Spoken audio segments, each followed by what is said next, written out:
Wolfpack was an example where the story was so unusual that we worked very closely with the Publicity company, with a great publicist named Ryan Werner, who we work with a lot.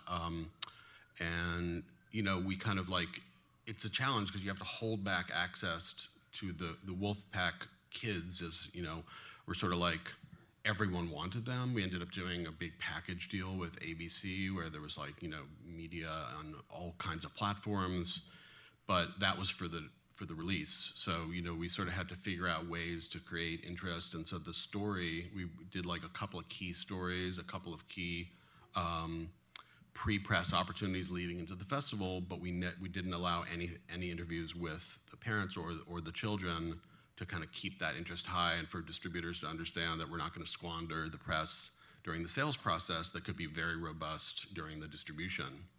So that's the fine line, is figuring out if you go too early. I mean, there's like like we worked on the Roman Polanski film Wanted and Desired, which we ended up working with Nancy on, and there was a very high-profile article in the Times about that movie before it even got into a festival, and everyone, including ourselves, were sort of like, that's not good, because now your opportunity to get into the New York Times is maybe compromised. But it also was the thing that created a huge amount of awareness. So I think the filmmaker made that decision early on, kind of not so much in cooperation with the publicists and the sales team, because it was even before the film was finished or available, but it ended up not backfiring in the way that we feared it might.